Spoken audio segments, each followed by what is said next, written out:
Good morning. Welcome to this day. This will be the 12th day of October 2016, and this is my Good Life meditation for this day. It's a better day than yesterday. Well, I'm having my doubts about doing this. It's hard. It's actually hard posting these to my channel. It feels like taking a video of me in the shower, from the waist up, a video of me in the shower in the morning, every morning, and posting it to my YouTube channel, a channel where I've always made videos about adventure and outdoors and the like, Japan, and suddenly this. But this is important to me, and keep thinking back to that email that I got, and that one young person who told me at the end about his thoughts about ending his life and the action that he was tempted to take to do so. And I thought, I can post videos about, Japan or adventures or stuff like that, which are entertainment, or I can still do that, and I will still do that here, and I can post the stuff that's important to me. And that's why I'm doing this.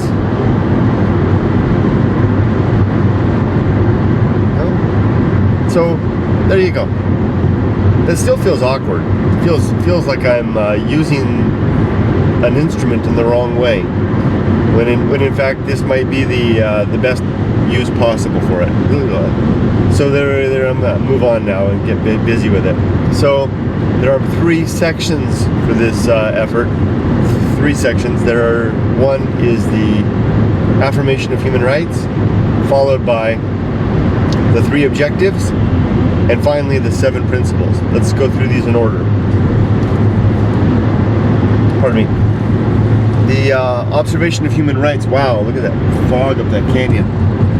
I'm in a pass right now where great floods come down, or would have historically come down from the San Bernardino or San Gabriel Mountains, San Bernardino Mountains up there. I'm in the bottleneck of an enormous floodplain. Hey, it's actually drizzling. Wow. So, okay, the affirmation of human rights. And I like it that this is the first thing that I do, because it really does lay the foundation for any secular morality, any humanist perspective should balance out, should make an attempt, I believe, to balance out the objective of social good in conjunction with the interest of maintaining, of not sacrificing the rights of the individual. And as I've said in past videos, this isn't coming out clearly. Basically, don't kick the individual to the curb in pursuit of social good. Respect the rights of the individual. That's because it's so easy. It would be so easy for society to exploit the members of the society, exploit their well-being to gain the larger ends, which in the final accounting would be a less valuable achievement. Final accounting makes it sound like there's some sort of a reckoning, which I guess you could say that there is, if you measured in a temporal manner from moment to moment. And you could say that are we 100 years from now in a better? Has the state of well-being for the species and the planet been improved in the last 100 years compared to 100 years before? That you could actually have an objective measure of that. Is the environment in better shape? Our species Are we not losing species at the same rate? Is our compassion for those who share our planet with us better? Is the welfare of our species in better shape? Is education higher? Population under control? Resource consumption more manageable? Longevity increased? And health and education, all these things. So yeah, I guess that you could say there is a reckoning, a moment-by-moment reckoning. You can almost chart it on a graph. Dwelling a long time on this part lately, aren't I? Because it's so important. It really is the, you know what? It's because that's how we measure success of this effort. We measure the success of this effort by the improvement in well-being and the relative cost. For example, if all those things I said before were achieved, but at the expense of individual liberty, then it would have been a hollow victory. Better if we can achieve those things while preserving the liberty and the rights of the individual. Yeah. This effort's worthwhile. If only, if I can speak selfishly, if only for me. Because it really does help me to, tease out new bits and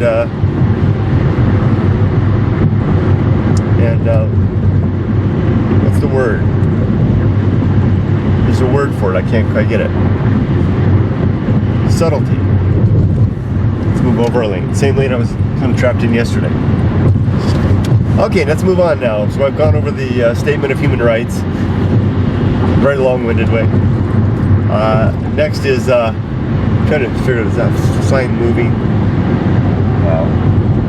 Next, the three objectives. The first objective in the good life is the development and maintenance of good, sound principles. These are the 7 principles I'll be talking about in just a moment. That's because these principles are the guidance elements. They are the bits and pieces that inform me about how to live and help me make better decisions. And you arrive at those, or I arrive at those through effort. I didn't come up with those 7 all at once. Well, I did, but they were arrived at through a course of living and teasing out what seems to work and what matters. So if you're so interested, if anyone that watches this is so interested in developing principles, you can leverage my 7, which I'm sure I just got from somewhere else, although I don't recall the sources. Individually here and there, I never saw a list of 7, but these are the things that were values shared with me through my reading, through my listening to podcasts or YouTube videos or talking to other people, or all these things. My parents. You can do that, or you can develop on your own. I really do recommend that, or at least vet heavily my 7 or whatever you get from anyone else. And come up yours may be a list of 20. I don't know, or 7 or 2, or maybe just one grand unified principle of secular humanism. First time I've used that term.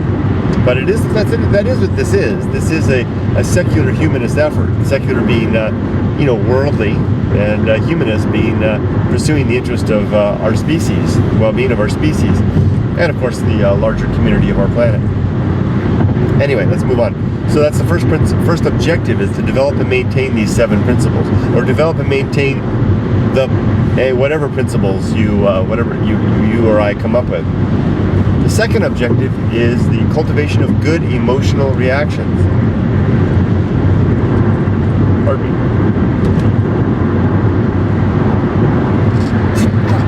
Excuse me. Wow, I had a big lead up. The development and maintenance of good emotional reactions. A very, very tricky. Watch, guy. What are you doing? You coming over here? I'm in your blind spot. Let me get out. I'm on the worst freeway in America. This is actually listed as the 91 freeway, the worst freeway in the United States. traffic, everything. You can't even tell where the lane lines are. All the mess of all the construction you can see. It's just a madhouse out here. So, okay, back on track. The development, maintenance of the cultivation of good emotional reactions. If there's any piece of this that is the most valuable to me in terms of my day-to-day thing, that I come away at the end of the day and I say, wow, that really worked. It's this piece. Because with practice, it really gets much easier. There was one event yesterday where it just came front and center. I was called into I won't go into any details. I was called into a corner office, so to speak. Obviously a big boss, to talk about a challenging thing, which brought up the emotions. Because I worry. I care about my projects. I care about my work. I care about what I do, and I want to do it right. And I recognize it as soon as the emotions started rising, and I was able to almost like corner that emotion and say, okay, you, I see what you are. Here you are. Now we're not going into that meeting. You're not leading this ship. You're not steering me this mouth, or guiding my emotions, or controlling my body language. My higher functioning is going to do that. My reason is going to do that. My experience, and I'm going to use my intellect and my maturity to do this. You can sit there and you can act as an advisor emotion, an advisory function. Say, oh my gosh, clutching at pearls. There's like having an emotional piece inside of you. It's clutching at the pearls. Oh, you're gonna panic. I say, you can tell me that this is important, but I'm going to use my better self to get through this. It happened immediately yesterday, and it happens a lot. Anytime that my emotions start to run away, I'm able to get on top of them, and that's really because of what I'm doing right here.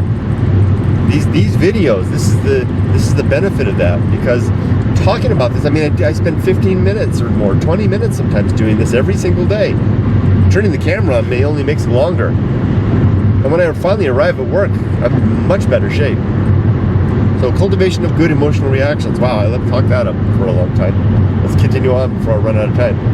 3. The third objective is the performance of good actions. Just doing good darn thing. Like I was walking with a coworker yesterday, and walked past a guy on the street.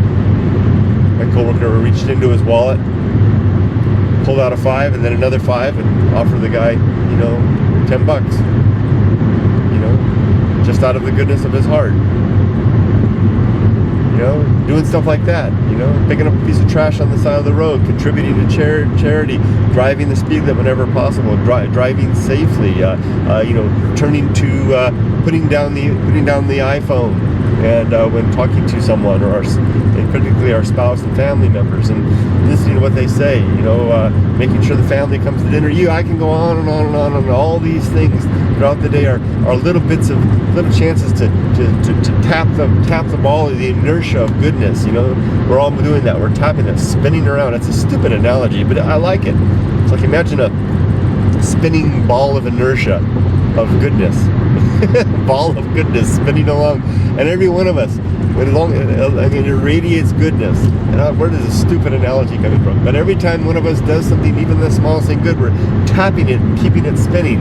The more of us do that, the more it spins and the more goodness it radiates. What in the hell am I talking about? But there it is. That's how I see it. Wiping up at the counter at work when someone else left a spill on the kitchen table there in the break room. Anyway, move on. So those are my 3 objectives. Now let's move down to the 7 principles very quickly.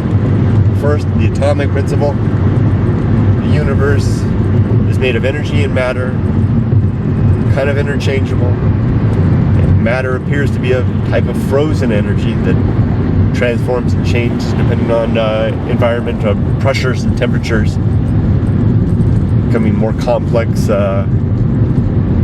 elements that then come together to become molecules and compounds and things and animals and humans and whatever we are. And that these pieces, like a complex Lego set, just will eventually dissolve. Well, they're constantly changing and dissolving and reforming, and especially the gray matter up here that's becoming stuff. And gosh, it's so good to keep that in mind, because the moments are passing.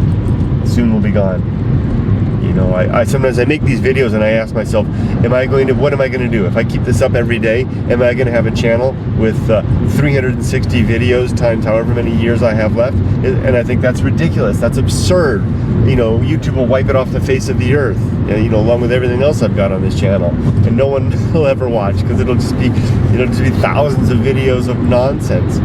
But keeping in mind that the transformative nature of what I am, and I know that all these videos are going to change, like a gradual evolution, every one different, but slightly moving forward as I progress, and the fact of making them helps that progression along.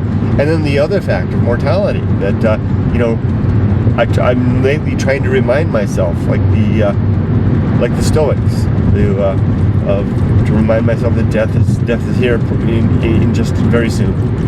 Even if I live to be 70, it'll be here very soon, and most likely it will be here very soon. So I keep on making these. 2, I'm so talkative today. 2, the principle of nature. Everything in the universe has some nature. You know, trees have the nature of growing out of the ground, of being rooted, climbing, seeking after light, you know, blowing in the wind, or remaining steadfast against the gale, photosynthesizing, however like you say that, reproducing, pollinating.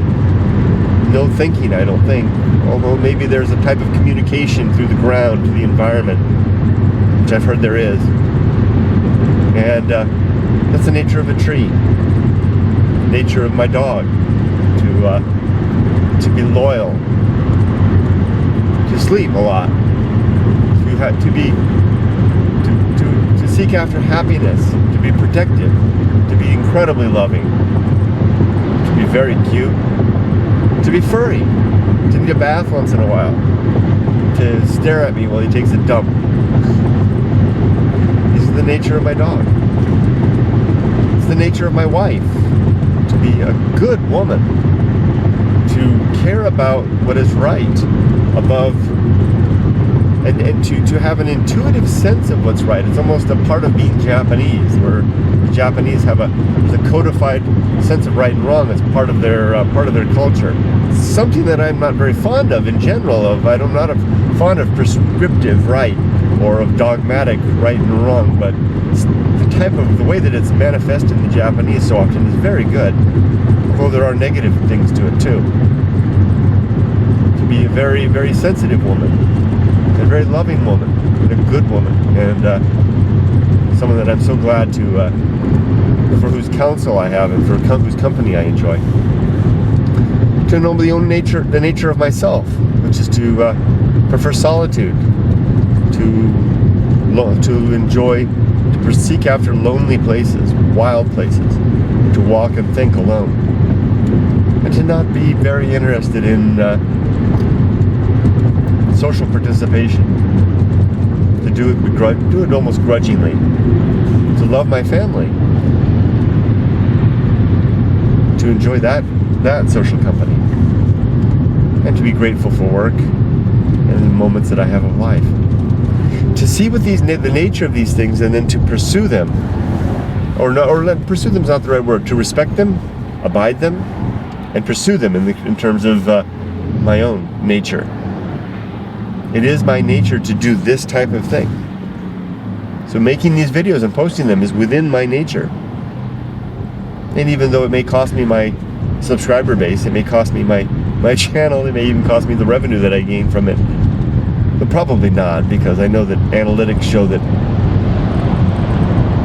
people don't find the channel through, it's not really subscribers that watch it, it's really people that do search terms that find the videos. But still, I mean, people are already leaving, because they're like, what the heck is this? It's my nature to be a little bit uncomfortable with that, you know, to feel bad, like I let them down, but at the same time, to prefer an activity and an endeavor that I think is worthwhile, to remaining silent just for the sake of keeping the status quo a little bit. A really useless status quo. Who gives a damn how many subscribers I have or how many views I get on my channel? But what if I'm able to keep just one more young person here, help them make a decision to stay in life a little longer, or for a long time. Yeah, there you go. It's a cliche-ish thought, but I better hurry up. I'm running out of time. I'm almost at work. 3, social principle. The best end in life are social ends. Doing things for the benefit of our social good. I've talked a lot about this already with the other parts of this. And that's because social ends are, scratch my nose. Social ends are concentrated. It's like concentrated orange juice. It's like the most dense form of good that you can do is pursuing social good. The next is temperance. Temperance is the exercise of restraint, controlling our